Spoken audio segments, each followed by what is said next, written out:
Hey everybody, my name is Scott, and if you're watching this video it's because you are probably in your Capstone course in your university and you've been assigned to do CapSim. I'm making these videos because there's very little content about Capstone 2.0. Very little content. In fact, at the time of making this video on the 5th of July 2020, the day after July 4th, there just isn't any content that I've seen. I've seen old content on the older versions, but I'm assuming this version just came out and no one yet has decided to make a video. One issue is that we can't play this game over and over and over again and then make a content video. We sort of only have the option to make the video as we're doing it. So some content is better than others. That's just how it is. Some people have saved some of their results and some of their spreadsheets and stuff to try and explain what's going on. But I'm doing this video live. So as I record this video, I haven't actually saved the results yet. I have a 5-person team, and I'm probably going to post these videos after our 8-year simulation. So one of the things I want to talk about is my strategy, which is not one of the 6 strategies. And then I want to give you a brief overview of what I've done in CapSim. And then at the last half of the video, I'm going to go into detail about why I made these choices. So this is going to be a long video, and I'm pretty monotone. Sorry. So buckle your seatbelts, kids. The strategy I'm using is similar to the broad cost leader strategy, where you're in every part of the market and then you have 2 additional products, one in low end and one in traditional. I'm going to make 3 additional products, one in low end, traditional, and high end, because those 3 segments are more lucrative. There's just more activity going on in those segments, despite their usually lower prices, right?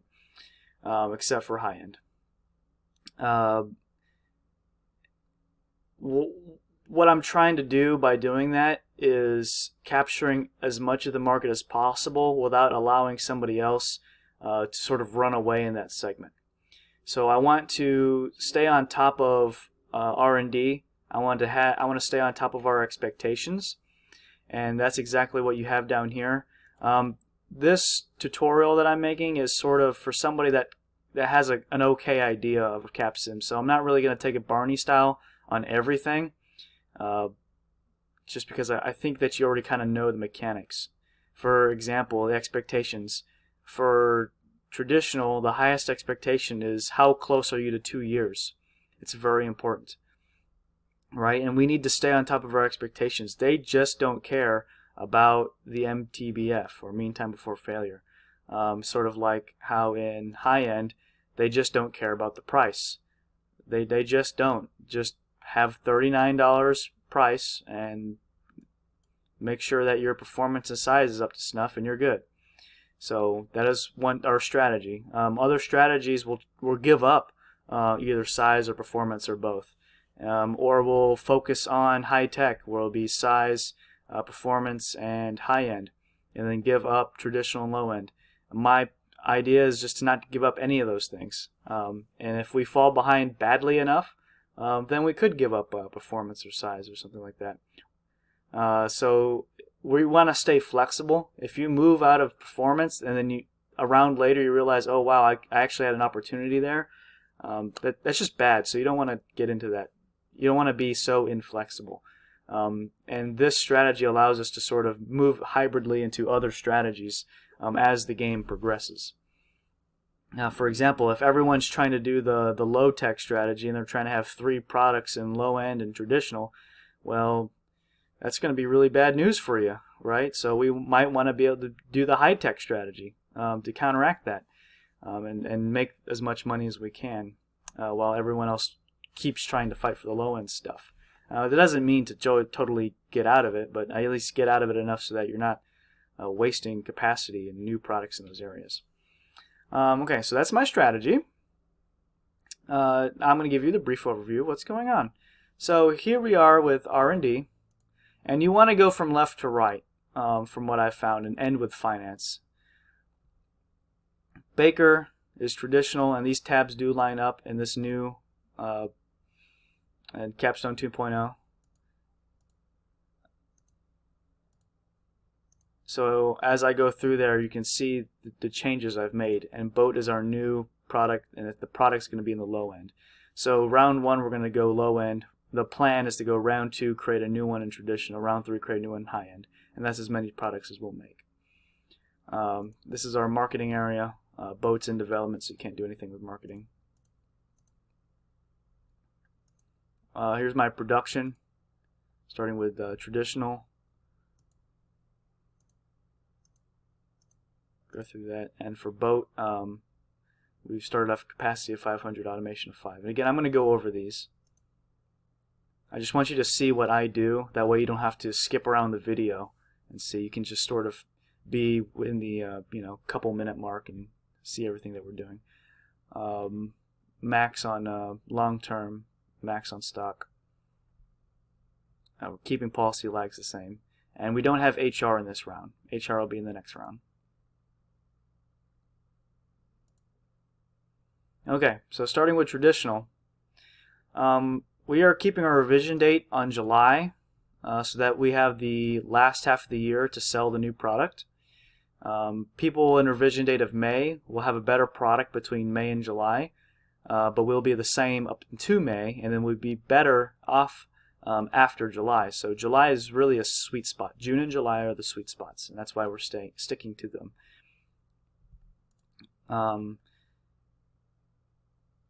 You can see our 1.8 on age. That's pretty nice. Performance is 5.7. With a size of 14.3. You see we're matching the size. Performance, we're going a little over.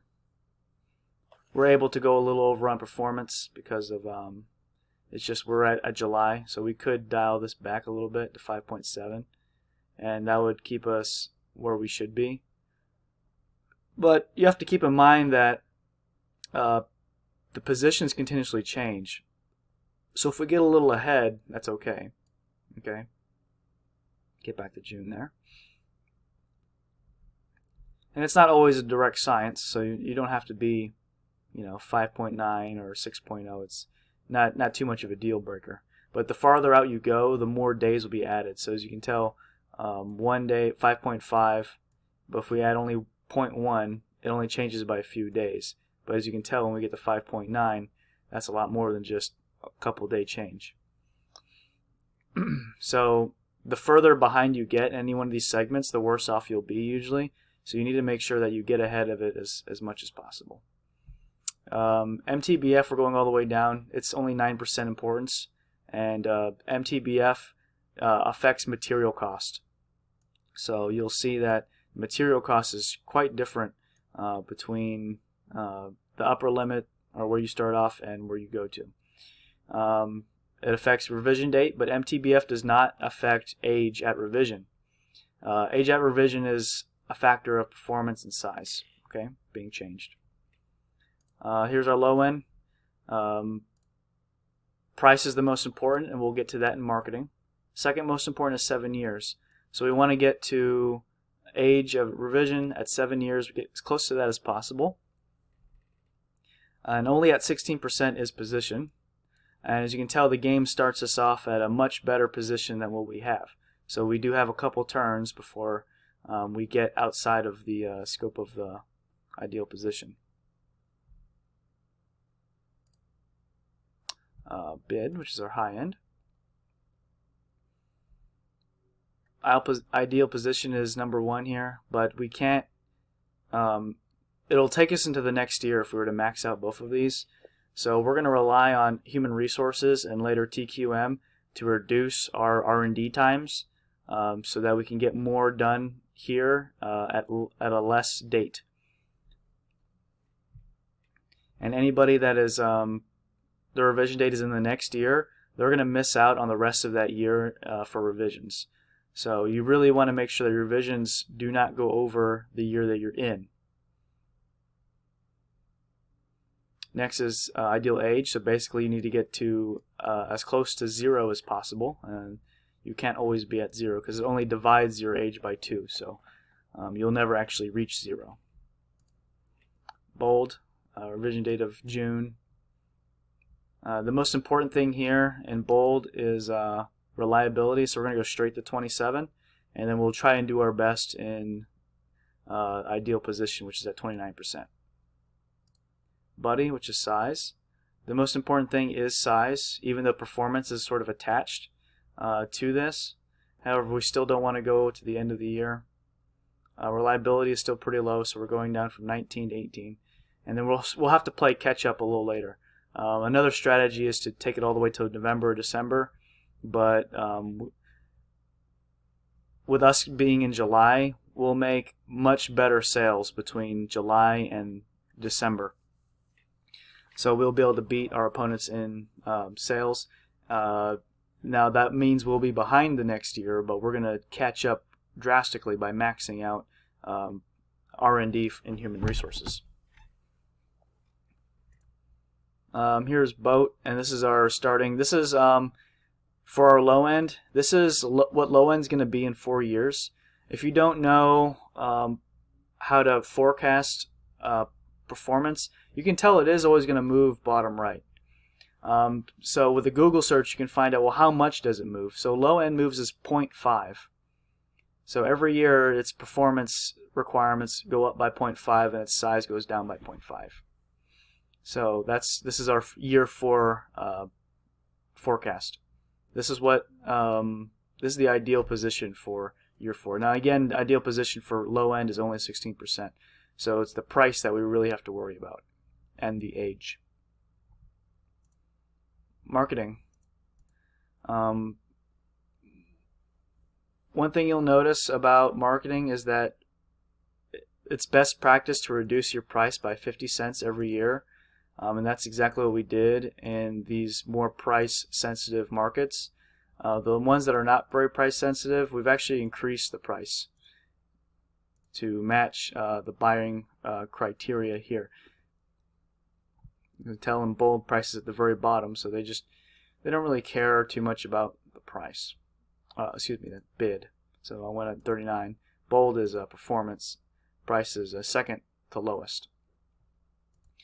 We went to 2 million promo and sales budget in traditional and low end, while we went to 1,500 in the other 3. Boat again is you can't touch it yet. The reason why we do this is because you have diminishing returns past 2 million or 2,000 here.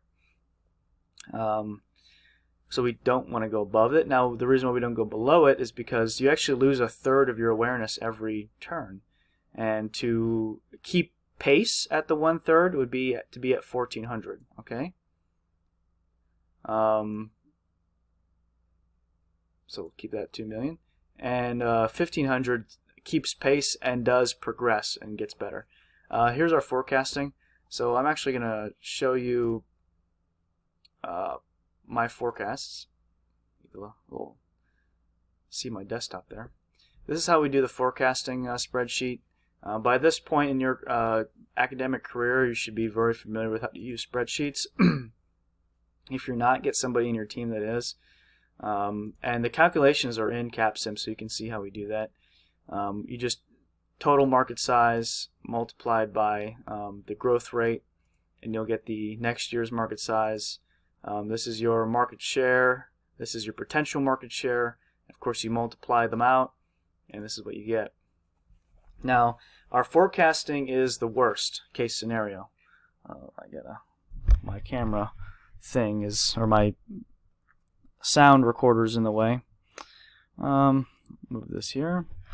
So our forecast is our worst case scenario, and when they say you want 10 to 20% more, that's where you would add that in production. Okay. So the bead here would reduce by 50 cents. There we go. So you can see what I've done. Pause the video if you want to copy exactly what we're doing. Traditional production. So we added our about 10 to 20%. We add the inventory on hand to this number to get that. Capacity, we're not changing it. Automation, we're increasing it.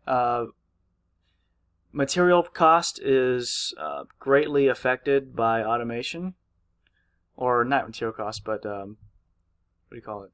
Variable cost. So if we want to reduce our automation variable cost, we gotta, or reduce our variable cost, we gotta increase our automation. Bead. Because this is low end, we want to be highly automated, so we're increasing it by 1.7. And note that there is a maximum amount that you can spend.